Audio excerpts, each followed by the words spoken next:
Dar gracias a Dios por ese anhelo en nuestro corazón. Al menos eso es lo que la palabra nos enseña, ¿verdad?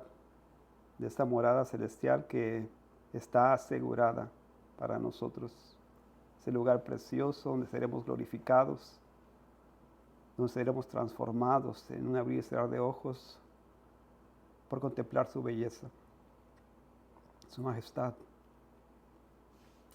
Sea eso en nuestras vidas, en la fuerza, el anhelo para sostenernos en este caminar, en este llamado que hemos recibido para seguirle hasta la muerte. Aquí estamos, Señor. Agradecidos, Señor, por este llamado que hemos recibido en nuestras vidas, Señor, para seguir al Rey de Reyes, al Señor de Señores. Porque tú eres lo más importante, Señor, lo más glorioso, el tesoro más bello al que podemos aspirar. Que ese pensamiento, Señor, gobierne nuestras vidas, nuestras decisiones, nuestros días, Señor, en el diario vivir. Que sea esta motivación, Señor, en nuestras vidas, en cada situación que enfrentamos, en cada crisis, en cada situación complicada, sabiendo, Señor, que tú estás obrando en nuestras vidas con este propósito, Señor, de glorificarnos, de transformarnos a la imagen de tu Hijo Jesucristo. Toma pues control, Señor, de nuestras vidas, en nombre de Cristo Jesús. Amén. Amén. Muy bien, vamos a comenzar a leer el texto que tenemos ahora.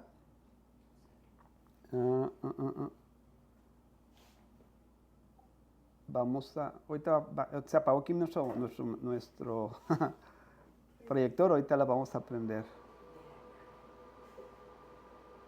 Ok, vamos a ir al texto.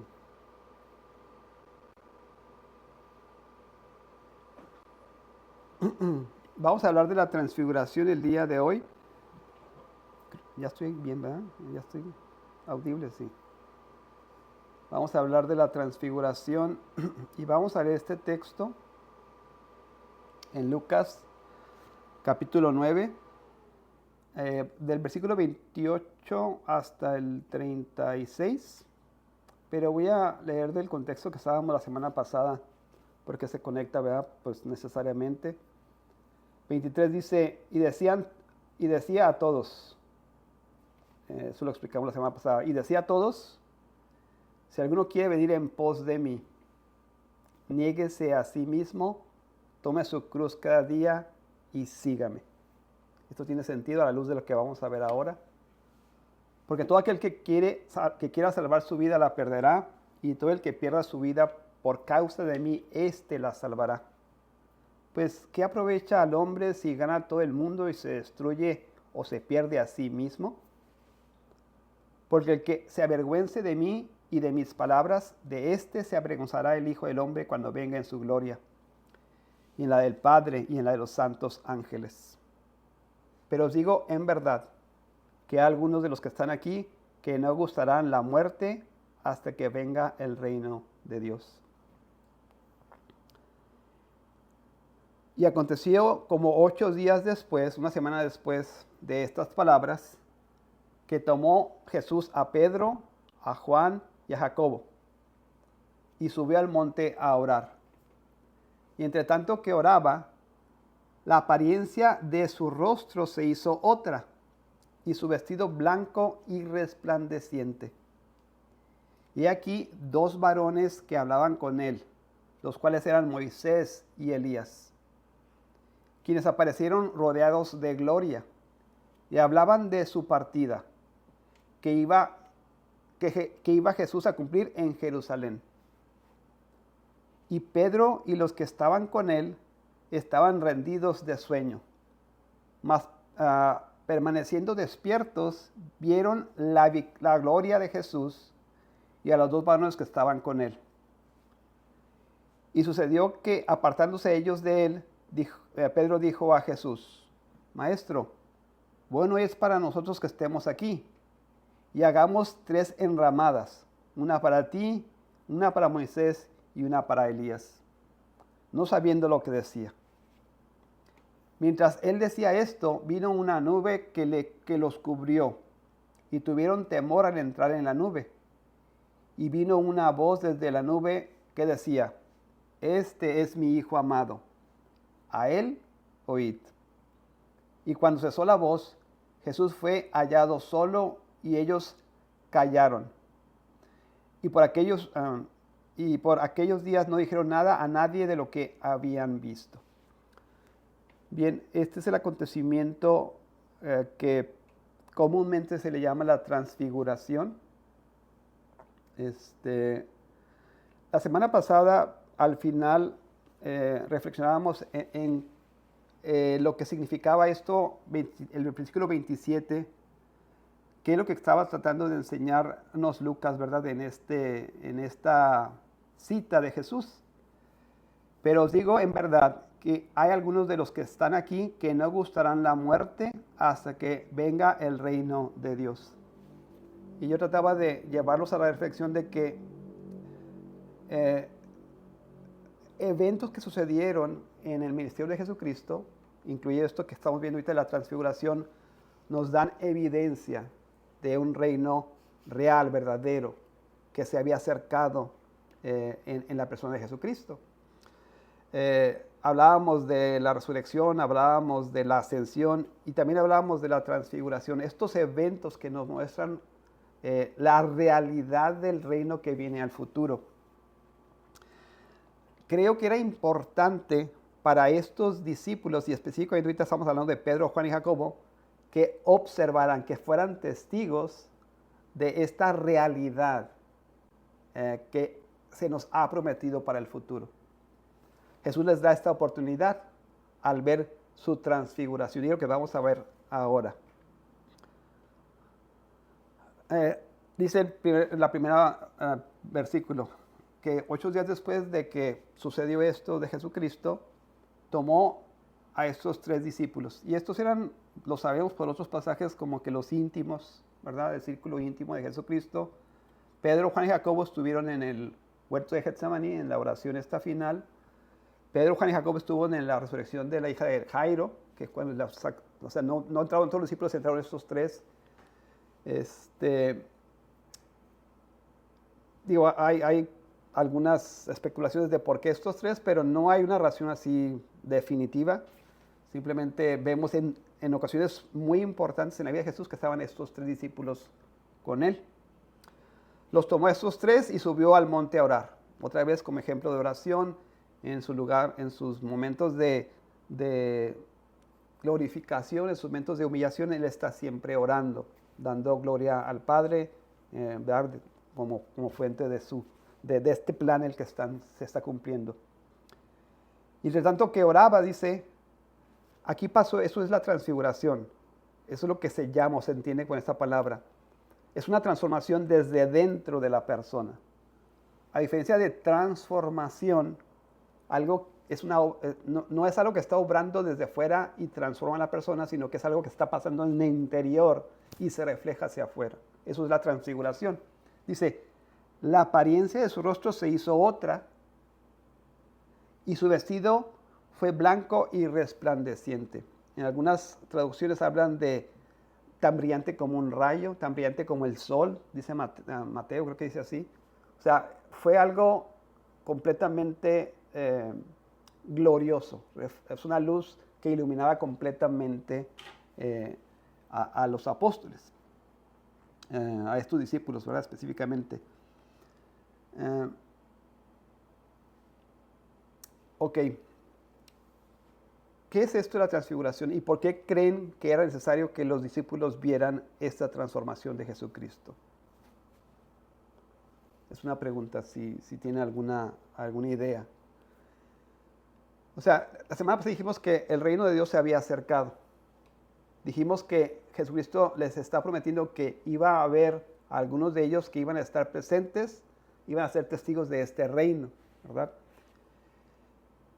Jesucristo le está dando la oportunidad a estos 3 testigos oculares de dar testimonio de la realidad física de este reino que va a venir en el futuro y cómo va a ser transformado. Está quitando, vamos a decir, el velo que tenía de su humanidad y nos está dejando ver su estado glorificado, que tenía, pues, iba a decir antes de la encarnación, pero pues no puede ser, ¿verdad? Porque ese era su cuerpo que está siendo glorificado. Es el cuerpo que va a estar presente cuando nosotros seamos resucitados. Vamos a ver este cuerpo de Jesucristo. Vamos a ver ese cuerpo en su gloria, en su majestad, en esta pues resplandor o brillantez, ¿verdad? En esta gloria. Este cuerpo glorificado se dejó ver para que los discípulos fueran testigos. ¿Por qué es importante esto? Porque les había dicho que va a morir, ¿verdad? Les había dicho que iban a ser despreciados, que iban a ser rechazados. Les está dando una esperanza clara de lo que va a suceder con él y por lo que vemos después también con sus propios cuerpos. La promesa de Jesucristo es que ellos iban a participar de este reino, ¿verdad? Sí. En el 21, en el 21 es necesario que el Hijo del Hombre padezca muchas cosas. Ajá. Y se ha desechado por los ancianos, por los principales sacerdotes, por los escribas, y que se ha muerto y resucite al tercer día. Sí, o sea, eso va a suceder y les está dando, o sea, eso iba a ser pues muy fuerte, ¿verdad? En el caminar de los apóstoles. Y aquí les está dando una probada, un anticipo, ¿verdad? De este Jesús glorificado y por consecuencia también de nuestra glorificación, ¿verdad? Vamos a leer un poquito más adelante, dice el 30, y aquí 2 varones que hablaban con él, los cuales eran ¿quién? Moisés y Elías. Moisés había muerto aproximadamente hace 1400 años, Elías unos 900 años. He aquí 2 varones que hablaban con él, los cuales eran Moisés y Elías. ¿Quiénes? ¿Qué dice? Estos Moisés y Elías, ¿verdad? Están en esa, pues, siendo cubiertos, vamos a decirlo así, con esta gloria de Jesucristo. Están apareciendo, o sea, y nos está, ¿qué nos está diciendo ahí? Que estos que han muerto, ahora están en el reino, ¿verdad? Ajá, en el reino. Nos está diciendo que estos hombres que murieron están pues en la presencia del Señor. No tienen sus cuerpos todavía físicos resucitados, pero su espíritu está con el Señor. Algunos comentaristas hablan también de que estos 2 hombres representan primero a la ley, en el caso de Moisés, y también a Elías, habla de los profetas. Y en este conjunto de Moisés y Elías habla de todo el Antiguo Testamento y cómo esto apunta a Jesucristo también. Y esa es una de las impresiones que dan.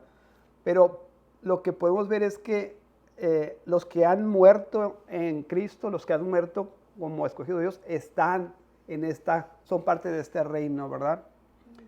Quienes aparecieron rodeados de gloria y hablaban de su partida, que iba a cumplirse, que iba Jesús a cumplir en Jerusalén. ¿Qué quiere decir eso de su partida?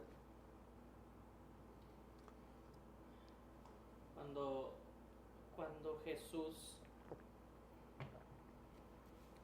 no me sé los tiempos y el orden, ¿no? Pero Jesús habla en Juan, que cuando él, aquí dice que él va a resucitar, va a morir y lo va a resucitar, pero en Juan también menciona que va a ir al Padre. Entonces, no está como tratando de consolarlos con mentiras, porque menciona que él se va a ir, va a dejar al Espíritu Santo, va a dejar el Espíritu Santo aquí con nosotros, pero no sé si en este punto de Lucas ya les había dicho eso a sus discípulos, que él iría al Padre, no que se va a quedar aquí resucitado. Entonces está cumpliendo el plan completo, o sea, Sí. completo, ¿no? Porque va a vivir su ministerio en vida, va a cumplir la ley en obediencia perfecta, va a morir porque va a ser martirizado, y luego va a llevar estos como pasos de... Claro, pero aquí lo que resalta, es cierto lo que dices, pero dice, ¿quién está hablando aquí? Moisés y Elías. Están hablando estos dos varones con Jesús. Y ellos están hablando de su partida, de su muerte, de su resurrección, de su ascensión, todas estas cosas. Lucas nos está queriendo decir que este plan, primero, es algo establecido por Dios. O sea, Moisés y Elías representan, pues, el Antiguo Testamento, representan la ley, representan los profetas. Y estos dos hombres están hablando de lo que va a suceder. O sea, nos quiere dar a entender que el plan de Dios está, pues, en Jesucristo desde el Antiguo Testamento. Todo este proceso que Él va a atravesar, todo este proceso que Él va a vivir y a sufrir, está predicho, está establecido en el Antiguo Testamento, a través de Moisés, a través de los profetas. Ellos están hablando de lo que va a suceder, porque pues tenían ese entendimiento. Este es un concepto que todavía me cuesta mucho trabajo como... Ajá. Obviamente no pretendo entenderlo al 100%, pero como conciliarlo de cierta manera. El domingo le preguntaba sobre la preencarnación de Jesús. Entonces, en esta situación o en este punto, Jesús ya está encarnado, pero también está presentándose glorificado, o sea, lo que viene en el futuro. Entonces, aquí creo que podemos tomar también este concepto de una de las perfecciones de Dios en las que el tiempo, desde la perspectiva de Dios, es diferente a como nosotros lo percibimos. Porque si bien vemos que aquí Moisés y Elías están glorificados, pero se consensa que no están en su cuerpo glorificados, sino en espíritu. Rodeados de gloria, dice. Rodeados de gloria. O sea, como que están en esa atmósfera de Dios, en esa atmósfera, en la presencia de Dios. Nos deja ver lo que va a pasar y cómo vamos a disfrutar y cómo vamos a estar en esa atmósfera de Dios. No sé si por ahí va. ¿Sí? Sí, y también el dame un segundo, Alonso, ahorita. Perdón, el concepto de nosotros estamos viviendo, o sea, una progresión, ¿no?, de sucesos. Sí, se entiende lo que dices. Pero aquí, Moisés la ley y Elías como el representante de los profetas, o sea, ellos en su momento, al menos Elías, junto con los profetas, se les permitió ver el final de los tiempos, todo el cumplimiento de las promesas y del plan de Dios. Entonces, esta es como lo que creo que está pretendiendo hacer con estos tres discípulos, de no llevándolos así como las visiones de los profetas que vean el futuro, todavía más importante la visión de los discípulos, porque está dándoles una muestra física, o sea, ocular, visible, de la gloria que va a venir en el futuro. Eso era importante en la vida de los discípulos por lo que iban a atravesar. Y es para nosotros también importante porque es una certeza, es una seguridad, es una evidencia física de lo que sucederá en el futuro. Alonso, ¿ibas a decir algo? Solo para agregar a lo que decía Mari, porque una vez tú y yo lo hablamos, ¿no? Algo así que así me gustaba leer ese versículo, como que era algo fuera de el tiempo en cómo lo percibimos. Y lo que yo pensaba respecto a esta escena en específico es que los dos, Elías y Moisés, en su historia, que también estaba pues grabada en la mente de los discípulos, ¿no? O sea, ellos sabían que cada uno había tenido un encuentro con Dios en un monte, y que cuando, al menos Moisés, cuando regresa de ese encuentro, regresa con el rostro como que le brillaba y no podían verlo las personas. Correcto. Entonces, a mí me gusta pensar que es como que, o sea, al verlo los discípulos es como que conectaron y dijeron, el que Moisés y el que Elías vieron en ese momento, en la historia que conocemos, en ese monte, es este Jesús que nosotros estamos viendo. Sí, hay una relación con esa historia de Moisés, porque él sube, ¿verdad?, al monte, recibe los 10 mandamientos, recibe esta gloria de Dios, y dice ese texto que su cara brillaba como el sol. Y sí, esa es una relación. Están testificando de esto que sucede cuando estamos en la presencia de Dios, cuando estamos expuestos a la gloria de Dios, ¿verdad? Y Jesucristo nos está dando una visión, bueno, está dando a los discípulos una visión de lo que va a suceder cuando seamos glorificados, ¿verdad? Eso es lo que está pasando. Y era importante porque les está diciendo que van a pasar un montón de cosas aquí. Sí, creo que fue como algo o sea, les dio algo a lo que aferrarse, ¿no? Como... Una esperanza, pero no una esperanza solamente, no tenemos esperanza, ¿verdad?, porque creemos las promesas de Dios. Pero era muy como tangible, ¿no? Para ellos es una experiencia que tuvieron la oportunidad de visualmente, ¿verdad?, tener una probada, un anticipo de lo que iba a suceder con Jesucristo. No solamente que iba a ser humillado, no solamente que iba a ser torturado, no solamente que iba a ser muerto, sino también que era el rey del universo, que era el supremo de todos los tiempos. También es importante reconocer aquí, ahorita ya les voy a dar la palabra, es que no solamente está dando luz de lo que va a suceder con Cristo, les está diciendo, anticipando lo que va a suceder con ellos también. Sí, ¿ibas a decir algo? Es lo que iba a decir, o sea, hubiera sido suficiente haber visto a Cristo en ese esplendor, ¿no? Pero no, la delicia de eso. No bastando eso, todavía les dice, o sea, les pone el ejemplo de personas que murieron ya por el Correcto, correcto. Palabra, y les dice, ok, esta es la promesa, ¿no? O sea, así como va a pasar conmigo, también va a pasar con ustedes. Correcto. Todo lo que van a pasar en esto, pues al final de cuentas, pues van a estar conmigo en la gloria, ¿no? Correcto. Sí, iba también creo que es una pregunta que muchas personas ahí en el mundo hacen, ¿no? De qué tan creíble es el Nuevo Testamento, porque pues todo lo que manifiesta de Jesús y de las promesas y el cumplimiento de promesas del Antiguo Testamento, que dicen, ¿por qué habría de creerles? Como a estas personas que escribieron el Nuevo Testamento o el Antiguo. Entonces creo que esto es uno de esos como puntos en los que los apóstoles y los autores del Nuevo Testamento, en este caso estos Lucas. 3 discípulos, eran verdades por las que estuvieron dispuestos a entregar su vida, porque sí, eran cosas que Jesús dijo y que el Espíritu les reveló, pero aquí son cosas... Y que vieron. Exactamente. Que vieron, literalmente lo vieron.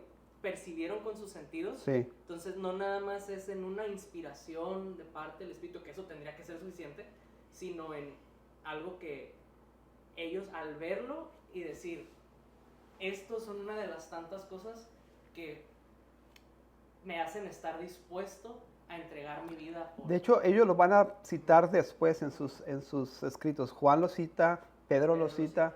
Entonces, vamos a ver eso. Tengo mucho que decir acerca de estos pocos versículos. No creo que lo vamos a terminar ahora y no quiero así forzarlo. Pero es muy importante lo que está pasando aquí. Este es el evento más significativo, ¿verdad? Extraordinario. Al menos uno de los extraordinarios que suceden en el ministerio terrenal de Jesucristo. Porque tiene mucho propósito. Para ellos, Pedro, Juan y Jacobo, y también para nosotros. Para comprender. Cuando hablamos del Evangelio, cuando hablamos estamos diciendo que estamos creyendo el testimonio de personas en el Antiguo que caminaron a Jesucristo, que vieron a Jesucristo, que palparon a Jesucristo, que estuvieron, interactuaron. El Evangelio es el testimonio de testigos oculares de que esto sucedió verdaderamente, ¿verdad? Y nos da evidencia. Y esta es una forma en la que Dios, en su misericordia, en su gracia, les dio a estos 3 hombres la oportunidad de visualizar lo que venía en el futuro. Sí. También pienso o me hace reflexionar que este acontecimiento nos permite comprender que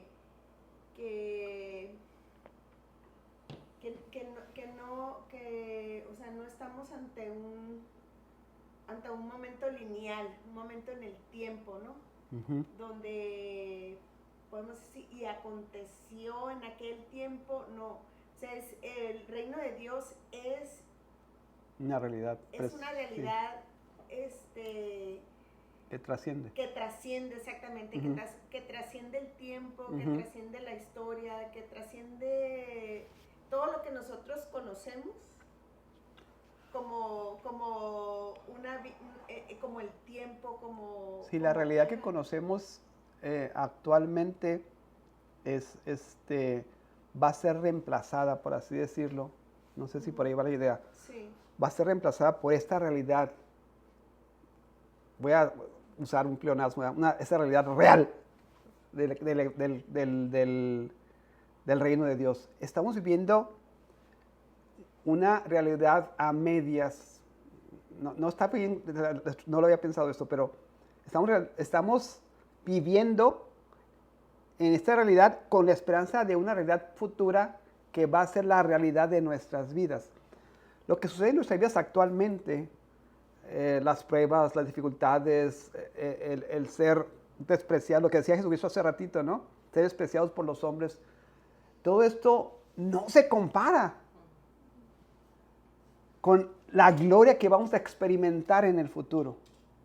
No hay punto de comparación. Por más crítico que pueda parecer nuestra vida, por más difícil, por más exigencias que esto aparentemente estamos sufriendo, no se compara con la gloria que vamos a experimentar al ser transformados, al estar en comunión con Jesucristo. Y esa es la esperanza que tenemos. Y por eso podemos sostenernos y por eso podemos entregar nuestra vida, porque tenemos esta certeza, esta esperanza de la vida eterna, de la vida en gloria, de la vida con Jesucristo. Sí. Creo que en este mismo concepto que venía hablando ahorita, ¿no? De cómo nosotros percibimos nuestra historia, nuestra realidad, pero cómo Dios la vive, vamos a ponerla así, uh-huh. o la creó, ¿no? Uh-huh. Porque sí hay sucesos que todavía no nos pasan, por ejemplo, que nuestro cuerpo sea glorificado, uh-huh. la Nueva Jerusalén y el reino físico que se menciona en Apocalipsis, pero creo que esto es una evidencia más para nosotros en que esto que mencionaba, o sea, la temporalidad de Dios, o sea, uh-huh. que esté fuera de nuestro tiempo, no es que esto vaya a ser en la realidad de Dios, sino que en la realidad de Dios, en el plano de Dios, ya es. Sí, claro. Entonces, no, el que nos permita verlo, claro, nos deja en una base pues muchísimo más sólida, porque no es a ver si pasa o no nos deja como con la incertidumbre de que va a pasar, sino que si esta realidad en el plano de Dios ya es, todavía es, al menos desde mi perspectiva, la bondad y la misericordia, el amor de permitirnos a nosotros en nuestros días uh-huh. irnos dando cuenta o descubriendo de que esto que estamos descubriendo de Dios ya es, o sea, no es como que se está... Es que a ver, ojalá, ¿no? Y sí que cuando muero, a ver si es cierto que voy para allá. Sí, o sea, ya es. A propósito de estas revelaciones es que tengamos esa certeza. que podamos vivir en certeza de lo que Dios es, de lo que Dios hace, de lo que Dios... Decimos promete como si fuera el futuro, pero el punto de Mario es, ya es, ¿verdad? Ya es. O sea, nuestra vida debe ser vivida en la certeza, en la confianza, en el poder de lo que Dios es. No porque está, o sea, sí, dice Mario, no lo hemos experimentado físicamente. En la temporalidad en la que vivimos falta tiempo, pero en la realidad de Dios ya es una realidad en la que podemos confiar, en la que podemos depender, en la que podemos invertir nuestra vida. ¿Ok? ¿Algún otro comentario? Bien. Dice el 32. Y Pedro y los que estaban con él estaban rendidos de sueño, mas permaneciendo despiertos, vieron la gloria de Jesús. Eso es lo que estábamos diciendo, ¿verdad? Y a los varones que estaban con él. Y sucedió que apartándose de ellos de él, Pedro dijo a Jesús, Maestro, bueno es para nosotros que estemos aquí, y hagamos 3 enramadas, una para ti, una para Moisés y una para Elías. Esa es la expresión que hizo Pedro. Y luego Lucas dice, no sabiendo lo que decía, como que dijo algo que no estaba bien. ¿Ah? Lo de las 3 enramadas, ¿qué significa? Enramada sería como una casita de campaña, como un techito ahí para que puedas estar, para que descansaran, para que estuvieran ahí,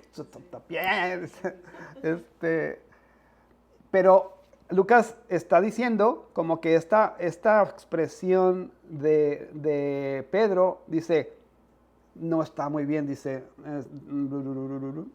hagamos 3 enramadas, una para ti, una para Moisés, una para Elías.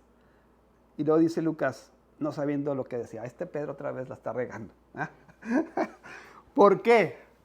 Todos siempre le tiran a ¿Por qué Pedro, qué está haciendo Pedro o qué podemos observar de esta expresión que no debería estar ahí o que no debería? ¿Por qué lo hizo? ¿Por qué Lucas considera que no estuvo bien? Yo digo, no sé si era por ahí, pero yo siento como que Pedro quería como guardar ese momento, ¿no? Como de que aquí estoy bien, aquí estoy a gusto y, o sea, como que no entendió lo que, tal vez, o no sé si entendió en su totalidad lo que, o sea, Cristo les estaba demostrando, ¿no? Uh-huh. Entonces, pues fue como, o sea, no sé qué pasó por su mente, como... Pues tuvo como un gesto de hospitalidad, ¿no? Pues sí, hay muchas interpretaciones de esto, ¿eh? O sea, sí hay muchas. Ahorita yo les voy a decir alguna, pero sí, hay pues me siento bien aquí, ¿verdad? ¿Por qué no nos quedamos aquí todos?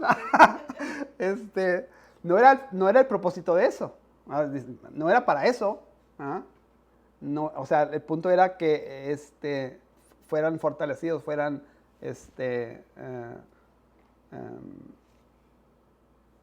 animados a lo que venía en el futuro, ¿no? A lo que venía adelante. Sí, Mario. Creo que también va por como una evidencia de que a lo mejor Pedro seguía viendo las cosas desde la perspectiva nada más física, uh-huh. Corporal, por así decirlo, porque creo que por algo menciona el sueño arriba. O sea, ellos en su cansancio, pues ya se define que es de noche y que en algún punto se van a ir a dormir. Es de noche, es algo que estaban ya al final del día, estaban completamente cansados. Y... Entonces, lo que yo como que veo ahí es, oye, estás viendo y estás entendiendo que las personas que estás viendo enfrente es Moisés de hace miles de años, cientos de años, y Elías también. Entonces, como en su forma de ser de Pedro que hemos visto, no sé, como que habla antes de pensar bien lo uh-huh. que está por decir. Uh-huh. Pues dice yo creo Lucas, pues no sabía lo que decía porque, oye, o sea, lo que estás viendo si estás viendo a Jesús glorificado, pues no está en su cuerpo que se cansa, que se duerme. Si estás viendo que Moisés de hace cientos y miles de años está visualmente enfrente de ti, pues no es como que se van a quedar a dormir. Claro. O sea, ellos ya trascienden esas necesidades. Y Esa es una de las interpretaciones. También pareciera, Dale. pareciera como si les estuviera poniendo en el mismo nivel de dignidad. También, esa es otra interpretación. Una de las interpretaciones que está comentando Mario es que Pedro no se está dando cuenta de que estamos hablando de cuerpos o de este estado final de las personas en Cristo Jesús, en la que no se cansan, en la que no se fatigan. Y también la otra interpretación es esta, porque luego viene la corrección de Dios. Sí, porque luego quita como el estorbo, ¿no? Dice aquí, la otra interpretación es esta, dice que en la mente de Elías, pues casi que está poniendo al mismo nivel. Bueno, pues, estos tres grandes hombres, aquí es el mejor lugar en el que podemos estar. ¿Por qué se interpreta así? Porque dice después el siguiente versículo, dice, mientras él decía esto, o sea, está diciendo esta, no es una tontería, ¿verdad? Pero está diciendo esta que no está bien dicho, vino una nube que los cubrió y tuvieron temor al entrar en la nube. Y vino una voz desde la nube que decía, este es mi hijo, a él oíd. ¿Ah? O sea, Moisés tuvo su momento, la ley tuvo su momento, Elías tuvo su momento, las profecías, pero todo esto se cumple, todo esto apunta a la revelación que estoy dando ahora de mi Hijo Jesucristo. A él oíd, ¿verdad? Entonces es la interpretación también que se hace de por qué Lucas está diciendo que esto que está diciendo Pedro no está completamente bien, ¿verdad? Lo otro que decía Mario también, esa es otra interpretación, ¿verdad? Que Cristo está manifestando lo que va a suceder con nuestros cuerpos, está manifestando lo que va a suceder en el futuro, con esos cuerpos glorificados. No hay necesidad pues de descansar, de dormir, de este tipo de cosas. Y vino una voz, bueno, les decía, el hecho de que esté esta voz hablando aquí, pues nos da testimonio de la deidad de Jesucristo, nos da testimonio, evidencia otra vez de lo que decíamos hace rato, de que Jesucristo es el Hijo de Dios, es el ungido, el Mesías, ¿verdad? Está hablando de todo esto. Y dice el 36, y cuando cesó la voz, Jesús fue hallado solo, para enfatizar el punto que está diciendo Marian, y ellos callaron, y por aquellos días no dijeron nada a nadie de lo que habían visto. Bien,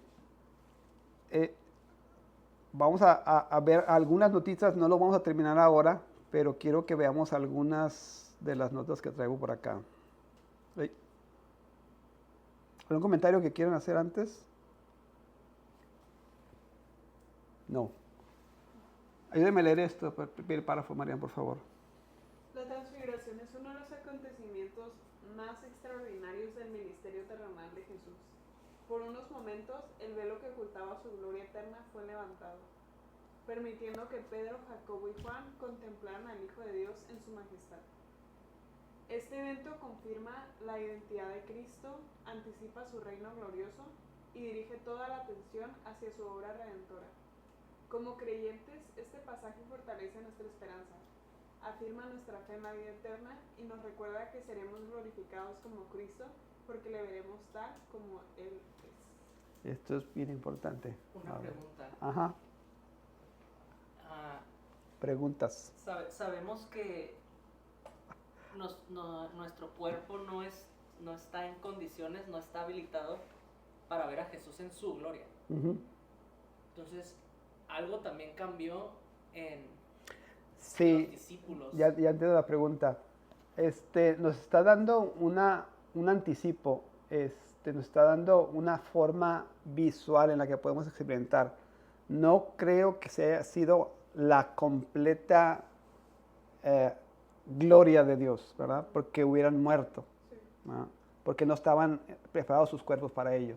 Pero es como un anticipo, una probadita. Lo que pasó con Moisés, Sí, fue lo- en las espaldas de Dios, ¿verdad? Una forma en la que, wow, pero no puede verlo completamente. Entonces, eso es lo que está pasando. No sé si por ahí va la pregunta. Sí, porque luego cuando resucita, a María lo ve, no lo reconoce, Ujú, y al escucharlo lo reconoce, ujú. pero también le dice así como, no me toques, ¿no? Porque algo va a pasar si me tocas, ¿no? No. Eso es lo que voy, o sea, algo pudo haber cambiado en el cuerpo de los discípulos. Pues sí, o sea, sí entiendo la pregunta y digo, no tengo cómo Sí. contestarte así, Sí, sí. pero, o sea, Dios cuando se manifiesta, lo hace de una manera en que pueda ser visible a nuestros ojos. O sea, está invadiendo la realidad humana, tiene que manifestarse de una forma en que humanamente sea posible verlo, ¿no? Cuando, creo que te dije también el domingo, cuando en el Antiguo Testamento se manifestaba con forma de nube o de fuego, o sea, son formas en la salsa ardiente, amor extraordinarios, a lo mejor que te sorprende, pero son formas que podemos observar, que podemos discernir, que podemos ver. Entonces, no creo que fuera necesario que transformara a Pedro, porque luego, ¿qué pasaría? ¿Lo tendría que destransformar o qué? ¿No? No creo. ¿No? Entonces, lo vieron con sus ojos físicos, esta representación de esta gloria en la que íbamos a estar nosotros, ¿no? Algunos de los puntos aquí, esta es la primera nota de como 20 o 30 que tengo aquí. Dice, la transfiguración es uno de los acontecimientos más extraordinarios del ministerio terrenal de Jesucristo. Por unos momentos, el velo que ocultaba su gloria eterna fue levantado, ¿verdad? Nos dio la oportunidad de visiblemente ver, bueno, a estos hombres, permitiendo que Pedro, Jacobo y Juan contemplaran al Hijo de Dios en su majestad parcial, para que no nos haga tanto ruido. Este evento confirma la identidad de Cristo, ¿ah?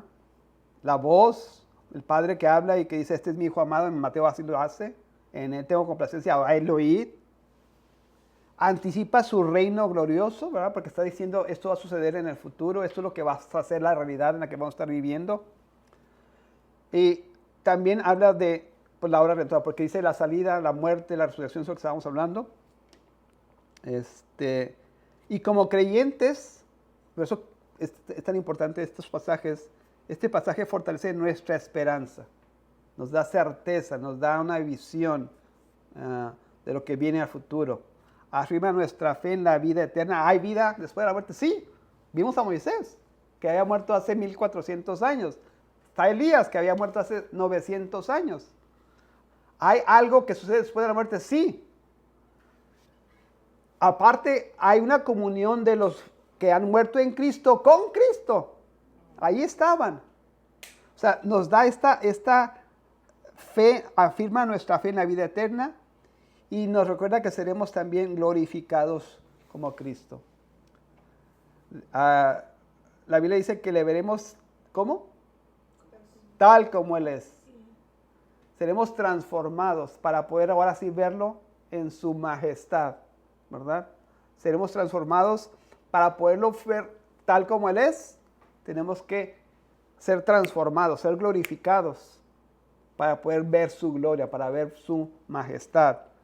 Esto es lo que nos está apuntando. Entonces, esta transfiguración está hablando de todos esos puntos y se conectan un montón de realidades aquí, ¿no?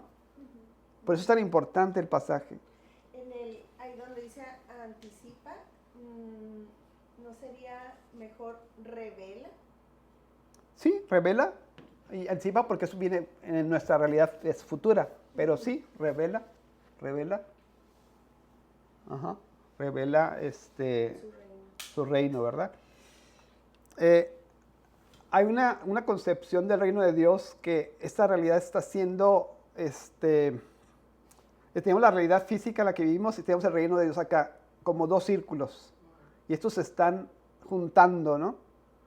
Y aquí nos deja ver esa intersección entre estas dos realidades. ¡Wow! O sea, cuando la realidad de Dios se intersecta con la realidad humana, sucede estas cosas maravillosas, ¿no?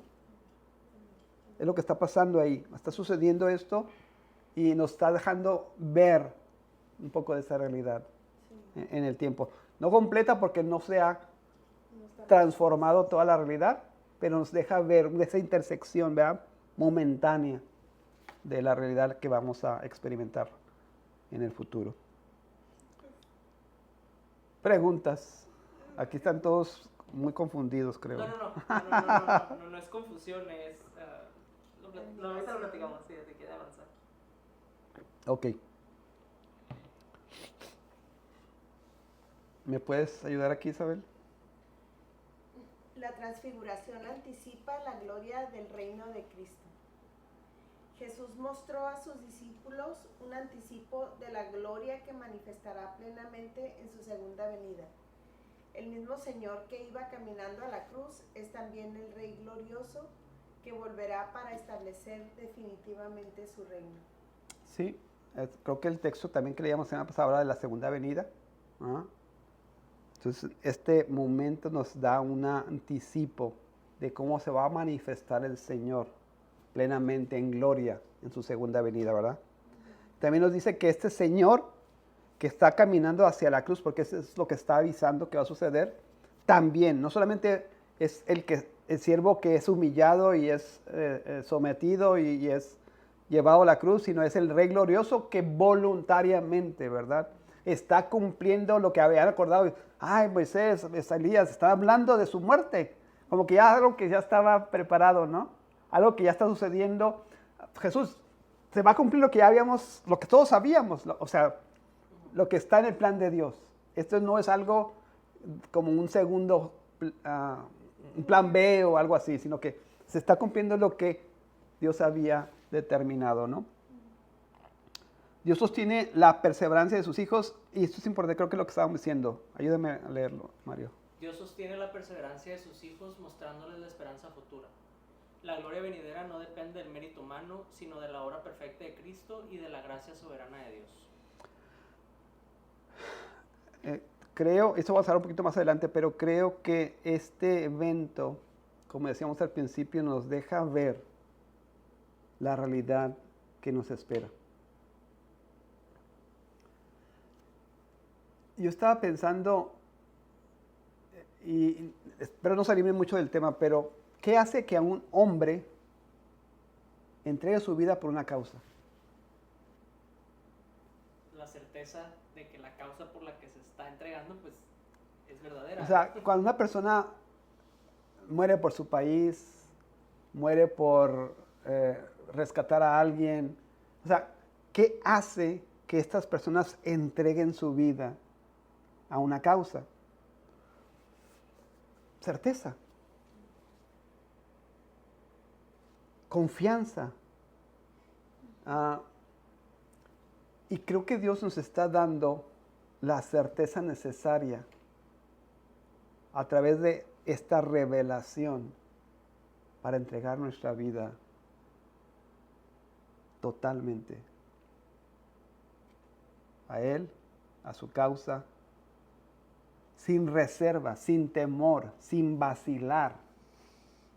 Esta es la intención. ¿Por qué revela Pedro esto? Porque lo va a usar de forma... ¿Por qué revela esto a Juan, el discípulo amado? ¿Por qué revela esto a Jacobo, a Santiago? Es el primer apóstol que va a morir por Jesucristo para sellar, para decir, sí, soy de Cristo. O sea, estos tres hombres van a entregar su vida, ¿verdad? Creo que esta es la intención. Y debemos entender que Jesús, su palabra, y de hecho esto va a ser, Pedro lo va a citar, tenemos la revelación de Jesucristo para que nuestra certeza con la que caminamos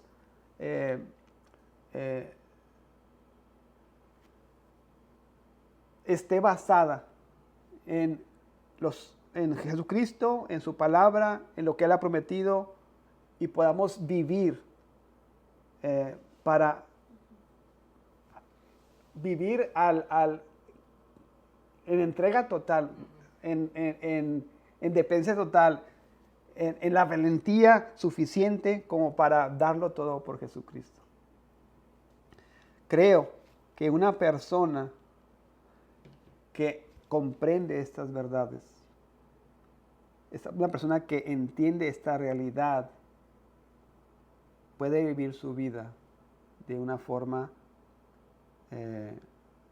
que él tan valiente y una forma en la que glorifica a Dios con sus decisiones, con su forma de ser, con sus expectativas de la vida, con sus proyectos, con todas estas cosas.